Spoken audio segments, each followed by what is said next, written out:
You had me watch more than one A&E special this week, The Undertaker documentary, and another of, I guess, the first episode of a new series, WWE Rivalries. Well, it's Rivals, not Rivalry. Is that what it is? Is it Rivals? Oh, I don't know. It's Rivals. It didn't make that big an impression on me. I knew there was a rivalry of some sort. Well, there certainly was. Shawn Michaels and Bret Hart, talk about a rivalry. And I told you to watch this because you would love parts of it, and one thing would make your head explode, or one thread of thing in the show. Do you know, can you tell me what part that I thought that you would think was very good about this program? What part I thought was very good? Yes. No, I don't know what part you thought. What part did you think I thought would be very good? Hearing Shawn and Bret and some of the guys that were there at the time talking just about what was happening, I enjoyed. Because it wasn't a work. They really had issues. They talked, and especially Bret talked about it, and even Shawn talked about it. Shawn apparently has somewhat renovated his personality from those days. But you got to hear them talk about how they actually felt about things and each other. And Undertaker said, one of his lines was, boy, it made it interesting to go to work. It did. That's the way we all felt, because we never knew what the fuck was going to happen. That was the chaos of the WWF that made me long to get the fuck out of there, because it was constantly some bullshit with the personalities that Vince had allowed to run rampant. But as a result, you never knew what was going to happen. You go to Hartford, Connecticut, they're going to have a fight in the fucking locker room. You go to, where was it, in Massachusetts? Dipshit's going to lose his smile. Whatever. So it was quite different than most normal wrestling atmospheres when you had two guys at that level that really weren't going to fucking work together, like each other, whatever the fuck. Here is my issue with this program. Freddie Prinze Jr. ain't bad. He's got a nice voice. I understand he's the host, but why did they have a panel, a dimly lit panel in a dark room that was almost never used? And there was a girl on the panel that I don't think she ever spoke on camera. That was Tamina Snuka. Maybe now we know why she almost never spoke. But what was the panel for? Kevin Nash, Kofi Kingston, JBL, and Tamina. I can understand Nash. He was involved on the periphery. He was in the social circle. Bradshaw was... He's their boy. Whenever they need a friendly voice on one of these things, they always get him because he'll say whatever the company line is. Well, but also Bradshaw was just coming in to the company at that point, but Kofi Kingston had nothing to do with this, and I don't know what Tamina had, but they didn't use the panel anyway. I thought that was a little odd. Yeah, nothing against Freddie Prinze Jr., because I guess for what he was doing, he was fine, but that entire thing was unnecessary to the actual story and everything else, and it added nothing to it. It lent nothing to the storytelling. They should just make the documentary about the feud and not add this unnecessary element. Yeah, and I don't mind Prince as the host or the voiceover guy or the person who ties the narrative together, but the panel was just distracting. And of course, since they're WWE authorized, they get tons of talents for talking heads. And Bruce actually said, right around the early 90s, we started featuring guys that could actually wrestle. What a fucking statement. What were you doing beforehand? Featuring plumbers? No, that's AEW's gimmick.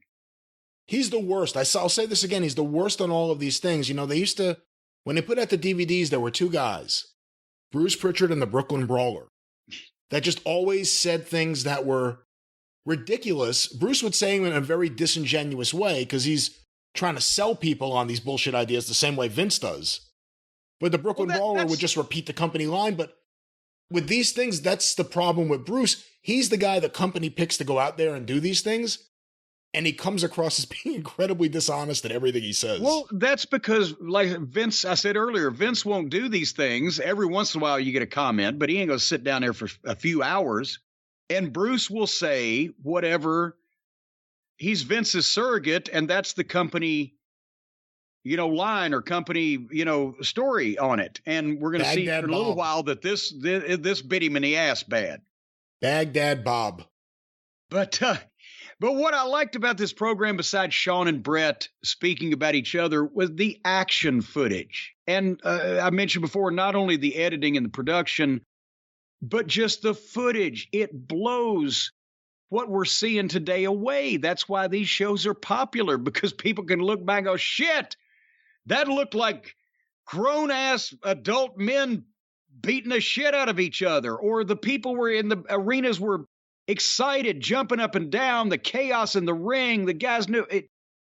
It's just so obvious now that this stuff today, almost nobody looks like that and works like that. And the action is not that. And, the more they do these historical retrospectives, the more that the modern product pales in comparison. And it's just visual. You can just see it. You can see what the difference is. When you go 20 years without seeing this stuff and you're watching the new stuff, you kind of get used to that.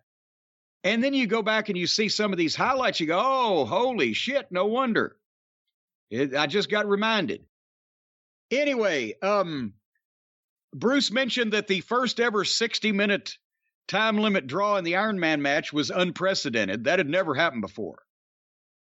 They actually had hour Broadways in the history of the WWF. And not only that, Bruno and Pedro went 75 minutes, allegedly, at Shea Stadium. Some people said they padded the time, but they ran to curfew. Did he say in wrestling history or in WWE history? Well, he didn't say. See, that's the thing. It was glossed over. It's like, well, the first ever 60-minute draw with no falls scored. That was unprecedented. Well, if you're talking about modern WWF, yes. If you're talking about professional wrestling anywhere else, that's ridiculous. So it's kind of one of those gray area statements. I loved it where Michaels, as soon as he won the belt, he started his diva phase. Just random notes here. Lawler again mentioned the sign that he and Jerry Jarrett had on the wall beside their desk, or Jerry's actually at his house, Jerry Jarrett's, personal issues draw money. And I can only imagine that if they had been willing to work in a complementary fashion together, I'm not talking about in the ring. They were professionals in the ring. They didn't really beat each other up. It wasn't they. Well, no, I'm talking about if they, both Bret and Shawn, had been willing to control themselves and work in the same place instead of against each other on the live promos, some of the angles, or Shawn no-showing or whatever, I believe they could have drawn a ton of money, because the people had already figured out they really didn't like each other, and they were reinforcing that opinion on every promo they did on television. It just, they didn't get. Remember, WrestleMania 97 was supposed to be a rematch. It wasn't. They didn't have as many matches on pay-per-view as they would have had if Shawn had been professional and not a fucking pill-addicted prick, and if they'd been able to work together with each other in a complementary fashion to set up the matches that they had that were great. They just didn't have that many pay-per-view matches because you couldn't ever get them both on the same page at the same time. Yeah, they had good matches earlier. There was a ladder match earlier. There was a match at the Survivor Series right after Bret won his first title in 92. But when you say they, even the documentary talked about it. Bret was always willing to play ball, even when things were going down, and we'll talk about Montreal, when Bret was told to negotiate with WCW by Vince McMahon. He said, Shawn, I have no problem doing whatever to you, or with you. And Shawn said, oh, that's great, because I would not do that for you. That's the difference right there. Bret's willing to play and be professional, play ball and be professional. Shawn was all about him. And he knew Vince was going to let him get away with whatever he did. So it wasn't a two-way thing. It was a one-way thing. That's true. Well, at some point, and then when Bret said, leading up to Hartford, that he had just decided that he was going to fucking go in there and tackle him when he saw him. Okay, I know it's been 25 years, but the way that I remember the recounting of the incident the night that it happened because as everybody remembers, I was there. I was the first one to hear the unsafe work environment line come out of Shawn Michaels' mouth when he told Vince right before he walked out. That was his way of leaving without getting fired or suspended or his money held up or whatever, because he was going to have a legal defense. He'd already thought, a guy like Shawn Michaels does not think of the phrase unsafe work environment without having consulted somebody else to figure out how can I fucking get out of here and not get in trouble for it. It's somebody else's fault. Bret just beat me up. Okay, unsafe work environment. But here's the thing. That night, what we had heard was that Bret was in the bathroom fucking combing his hair in the mirror or whatever. And Shawn walks behind him. And the way that I heard it told, Bret said something like, "Hi, Shawn," or something like that. And Shawn said something like, "Don't fucking talk to me." "Oh, okay, then I'll just take you down on the fucking bathroom floor and start fucking punching you in the face and rip your hair out." And that's when the noise happened, and Lawler was in one of the stalls, and here came the Brooklyn Brawler, and they pulled him apart. But whichever, it's no, the incident happened. It's just what predicated it, what smart-ass remark was made. But then I guess, and by the way, it was a 30-second fight, and it was over with. But I guess then that's where I think the whole thing just fell apart, because now the Survivor Series 97, there have been documentaries just about that match and incident, the book's written, it's been discussed ad nauseum, and they gloss over it in the most simple of terms, and this is where I knew your head was going to explode. Because basically they took Bret getting an offer from WCW in 96 and Vince saying, "No, I'll give you this 20-year contract." And then Bret signing that, and then Vince coming back 6 months later and saying, "I can't pay it," start negotiating again. "I'll give you written permission to do so. Nobody will know about it. Get your deal."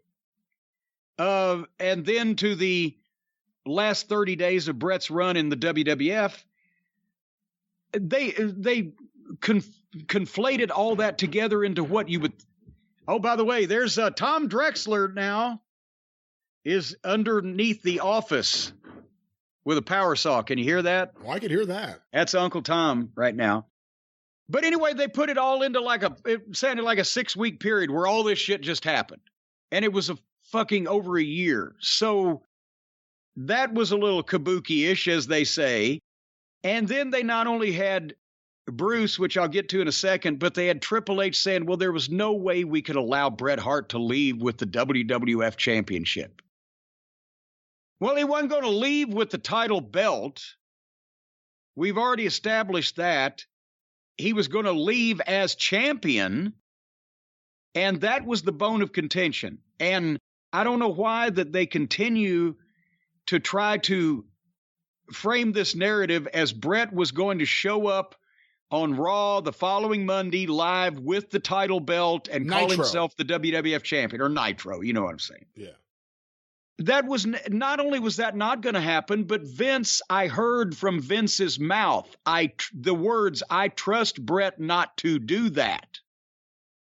Here was the thing. I did too. If Bret Hart had told Vince McMahon that he was not taking the belt, and by the way, they would have taken the belt back after his last match anyway, he wouldn't have carried it down to Atlanta. But also he said, "I'm not going on live Raw next Monday," because he was still under contract to the WWE for another few weeks. Vince didn't believe Bret was going to do it because he believed Bret's word that he wouldn't, but neither Vince nor Bruce nor Shitstain nor myself trusted Eric Bischoff. And I remember that the advice from most of us, but definitely from me to Vince, was we can trust Bret Hart to not do, and in hindsight, this whole thing fell apart, but we can trust Bret Hart not to do anything to make the wrestling business itself look bad. And you believe him, and I tend to believe him too, when he says, He's not going to take the belt. He's not going to show up Monday live. But nobody believed that Eric Bischoff would not come out, whether he gave his word or not, because his word means nothing. It was a wrestling war, and Bischoff is Bischoff. So the thought was that Eric Bischoff would be able, technically, if he wanted to come out on the live WCW broadcast the day after Survivor Series and say, I have just signed a contract with the WWF champion, and he starts here next month. And even though Bischoff had given Bret Hart his word that he wouldn't do that, and Bret had relayed that word, who gives a shit? It's fucking Bischoff. He's a fucking crook. And it's a wrestling war. So that was what the motivation was, to see that Bret didn't leave as champion, because back then, before the comedy writers and the fucking cosplay trampoline cowboys had got involved in wrestling, the main world championships meant something, a lot. And if Eric Bischoff, the president of WCW, had came out the following Monday after Survivor Series and said, I've just signed the WWE champion or WWF champion, Bret the Hitman Hart, he starts next month, that would have looked like Vince McMahon couldn't even keep his world champion. But if Eric Bischoff came out on that Monday and said, I just signed Bret the Hitman Hart, and everybody knew, it goes without saying, he just lost the WWF championship the previous night on pay-per-view, then the perception would change to anybody whose perception could change, the people who weren't already in one camp or another. Well, he lost the title and he's bailing out. He's going to take money somewhere else, but it's not the champion. His sour grapes maybe played a part in that. It's a different perception at that time, because the general mainstream fan base was still not only not particularly smart, but they actually looked at the world titles like that they were big fucking deals. And now everybody goes, oh, what the fuck? Because nothing means anything. But that was the point. That was why that Vince did not want Bret to leave Montreal as the WWF champion, not because he didn't trust Bret, at least that's what he was saying to us, but because he didn't trust Bischoff, and we didn't either. But it's all bullshit, because they knew Bischoff wasn't going to do it because of the whole Medusa lawsuit. They showed Medusa throwing the belt. No, I'm not saying that they would even have the belt. And of course they showed that in this show again to prove that it had happened before and they didn't want it to happen again. I'm just talking about Eric Bischoff running his fucking dick licker on live television before we had another live show to do anything about it, and saying we've signed the guy who's still the WWF champion. So, and that wouldn't have been a legal offense. That would have been a true statement. This is all because of Vince's insistence on Bret dropping the belt to Shawn. Yep. In this way. Vince could have, if Vince wanted to do things in a different way and not leave on bad terms with Bret Hart, like screwing him out of the company, after you tell him to go negotiate because you don't want to pay him, you need some of that money for future women. I mean, Bret Hart did nothing wrong. Vince had a month to say, okay, you'll drop it to The Undertaker. You'll drop it to Steve Austin. And not that that would have been the right thing, but there were so many guys. There were so many different things. Well, a four-way match. And Shawn will pin this person. There's a whole bunch of things that could have been done. I'm not disagreeing with you, because I've said many times I thought that it was crazy that Vince fucking told Bret that he couldn't honor the contract and he could go ahead and negotiate elsewhere before he took the belt off of him. And again, it was less about getting the belt off Bret, more about getting it on Shawn. Because that's what Vince had wanted to do originally. And he wanted to get the match in the ring and get what he wanted done, but he should have got the belt off Bret before he told Bret he was going to renege on the deal. Once he told Bret that he was going to renege on the deal, he still should have made motion to get it off beforehand. And if he had to, just for the sake of it, he could have gone with Undertaker or someone else. I mentioned Shamrock. I said, book him with Shamrock, but he'd see that coming a mile away. But none of these documentaries ever point out the other thing, which is the fact, and I understand why WWE doesn't point it out, but people see Shawn Michaels differently now because he had a second career. Shawn Michaels bombed as a champion. Yeah. The houses did not go up. They were down. The ratings were down. That's when WCW... It was better than Nash now. It was better than Nash's run. But WCW kicked WWE's ass the most when Shawn was on top. And as soon as Shawn left, everything changed. And I think we all look at Shawn one way now. We could all certainly respect his talent in the ring. But as a personality, he had go-home heat then, I think, more than people realize. Even when he was a babyface, the way Vince was pushing him. So it wasn't just Vince choosing Shawn over Bret. It was Vince choosing someone who had already not done well in the role. Yeah. Over someone he knew he could trust. And well, as somebody who had already lost his smile at that point. So that was, again, I'm just saying. And that's the thing is anything else, a number of different things could have been done with Bret in that last period of time. But Vince was insistent on going to Shawn and having Shawn come out ahead of that thing because Shawn was the one staying and Bret was the one going. And that's how we were all instructed. So, I could have mentioned many more times, well, Vince, he could have dropped it back in June or whatever, but that wasn't going to work then. So, okay, what do you got now? What do you want now? How the fuck are we going to get there? And I'm not going to relitigate the finish anymore, except to say that this is where I knew your head was going to explode. When Bruce said Bret didn't want to lose the title to Shawn, and that's not Bret's choice. That wasn't Bret's choice. Yes, it was. In his contract.